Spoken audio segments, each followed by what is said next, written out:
Sir बस बस बस थोडं मागेच व्हा सर.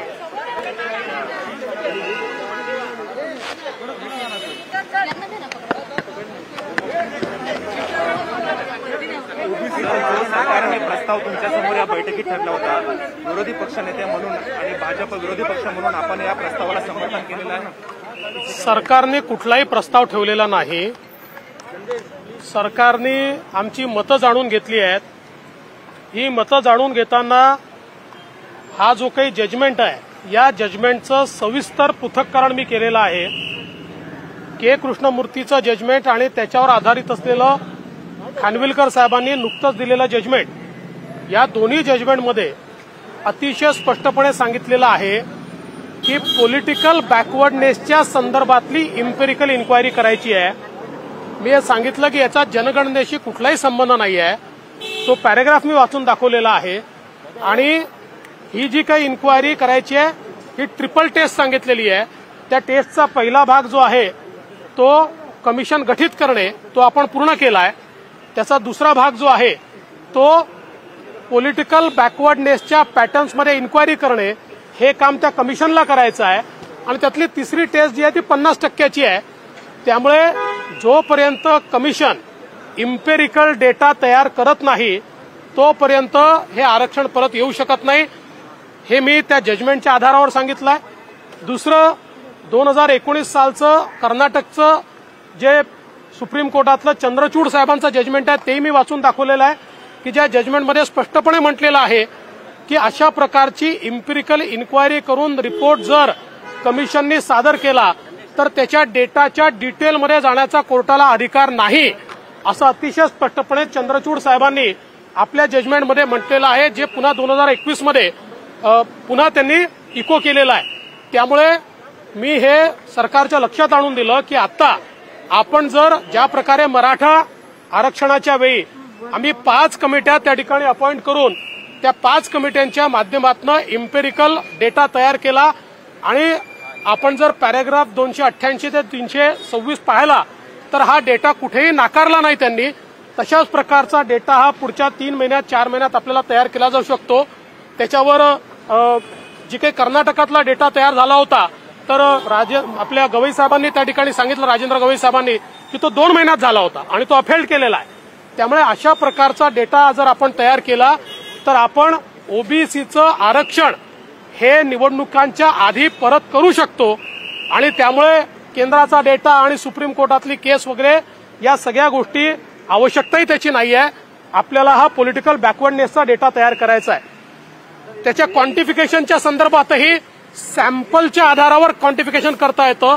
त्याला पूर्ण जनगणनेची आवश्यकता नाही आहे. तेही मी निर्णय या ठिकाणी वाचून दाखवले आहेत. इम्पेरिकल डेटा म्हणजे काय हेही मी त्या ठिकाणी जे काही जजमेंट्स आहेत आणि त्याची जी डेफिनेशन आहे ती देखील वाचून दाखवलेली आहे. आता माझी राज्य सरकारला विनंती आहे, या सगळ्या गोष्टी अतिशय स्पष्ट झालेल्या आहेत. याच्या अनुसार आता राज्य सरकारने जर कारवाई केली तर निश्चितपणे ओबीसीचं पॉलिटिकल आरक्षण आपण परत आणू शकतो.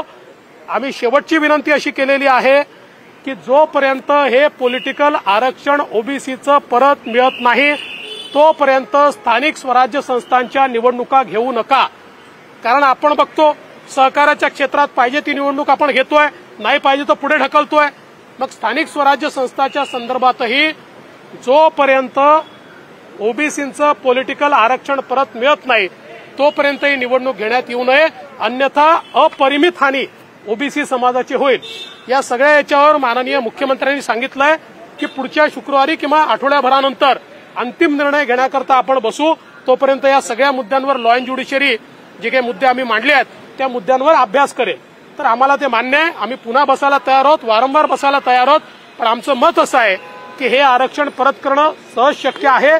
त्या दृष्टीने कारवाई झाली पाहिजे. आणि जवळजवळ विरोधी पक्षातले वेगवेगळे जेवढे पक्ष आले होते या सगळ्यांनी हीच बाब मांडली आहे. परिणाम होतो याचा आणि 16 जिल्ह्यांमध्ये 50%च्या मर्यादेत आरक्षण ठेवायचं आणि ते ओबीसी नाही त्या 50% मध्ये ऍडजस्ट करायचं असं साधारणतः सरकारचा त्यांचा दावा जो आहे की याच्यामध्ये सरकारला मी हे विचारलं की सरकारजवळ याचा काही पर्याय आहे का. त्याच्यावर सरकारने सांगितलं आमच्याजवळ काही पर्याय नाही. आत्ताच्या परिस्थितीमध्ये 50%च्या आत जर ठेवलं तर 20 जिल्ह्यांमध्ये 35% आरक्षण देतात, 27 ते 35 म्हणजे तिथे वाढवता येतं. आणि 15 जिल्हे असे आहेत की ज्या जिल्ह्यांमध्ये त्यातले 5 जिल्हे असे आहेत जिथे मोठ्या प्रमाणात इफेक्ट होतो, 10 जिल्हे असे आहेत की जिथे 22 ते 27% आरक्षण मिळेल. म्हणजे मूळ प्रश्न हा 5 जिल्ह्यांचा जटिल आहे. तो प्रश्न कसा सोडवायचा याचा विचार सरकारला करावा लागेल. पण त्या संदर्भात आपण 50% अटीच्या संदर्भात सर्वोच्च न्यायालयामध्ये गेलो तर हे जे मूळ जजमेंट आहे हे जस्टिस बालकृष्णन चीफ जस्टिस यांचं घटनापीठाचं आहे. त्यामुळे अजून 9 जजेसचा बेंच आपल्याला कॉन्स्टिट्यूट करावा लागेल. म्हणजे पुढचे 5 ते 7 वर्ष ओबीसीला एकही जागा रिझर्वेशनमध्ये मिळणार नाही. त्यामुळे ह्या 2 लढाया पॅरलल लढल्या पाहिजेत. पहिल्यांदा जवळजवळ 20 जिल्ह्यातलं ऍडिशनल आरक्षण आपल्याला मिळून जे कम्पेन्सेट होत आहे ते घेतलं पाहिजे. 10 जिल्ह्यांमध्ये 22 ते 27% मिळत आहे ते घेतलं पाहिजे. आणि 5 जिल्ह्यांकरता आपण नीट विचार करून त्यांनाही देताना शक्य आहे त्याला वेगळा कायदा तयार करावा लागेल. तो कायदा तयार केला पाहिजे आणि त्याच्या व्यतिरिक्त सर्वोच्च न्यायालयात लढायचा तर लढायला पाहिजे. पण केवळ ही भीती दाखवून एकाही ओबीसीला आम्ही आरक्षण देणार नाही अशा प्रकारचं जर कोणी म्हणत असेल आम्हाला ते मान्य नाही, आम्ही ते मान्य करणार नाही.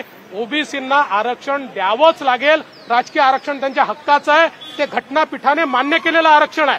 आणि एक गोष्ट अजून मी स्पष्ट केली, घटनापीठाने आपलं आरक्षण रद्द केलेलं नाही, ते रीड डाऊन केलंय. ते स्ट्राईक डाऊन केलेलं नाही. रीड डाऊनचा अर्थ असा आहे ट्रिपल टेस्ट पूर्ण करा, आरक्षण परत मिळेल.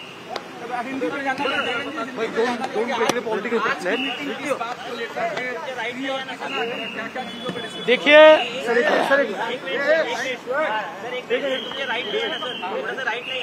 आज की मीटिंग में क्या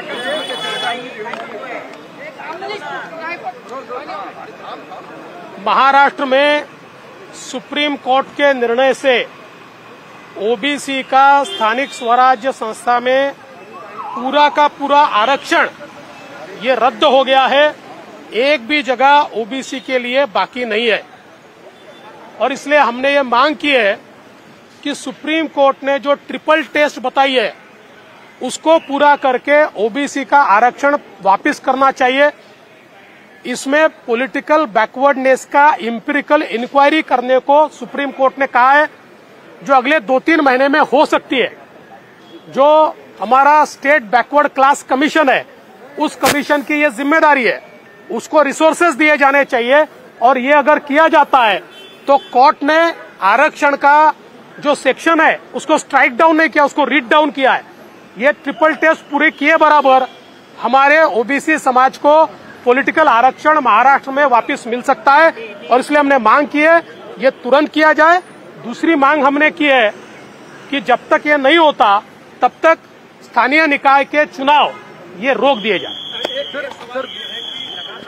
राज्य सरकार कह रही है कि केंद्र एम्पिरिकल डाटा नहीं दे रहा है जिसके कारण ये दिक्कत हो रही है. मैंने आज सुप्रीम कोर्ट का निर्णय लाइन टू लाइन पढ़ के, केंद्र का डेटा ये सेंसस डेटा है, हमको एम्पिरिकल इंक्वायरी बताई है और वो भी पॉलिटिकल बैकवर्डनेस के पैटर्न में. केंद्र के डेटा में पॉलिटिकल बैकवर्डनेस का पैटर्न नहीं मिलता, इसलिए ये इंक्वायरी करनी चाहिए. और साथ में मैंने जो कर्नाटक की केस है जिसमें केवल 2 महीने में, मात्र 2 महीने में उन्होंने पूरा स्टडी करके कमीशन का रिपोर्ट सादर किया और उस रिपोर्ट को मंजूर भी किया गया. सुप्रीम कोर्ट ने कहा कि कोर्ट इस रिपोर्ट के डिटेल में नहीं जाएगा, हम इसको मानते हैं.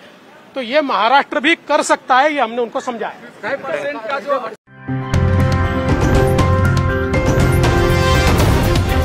महाराष्ट्र बातमी, शोध सत्तेचा, आवाज जनतेचा.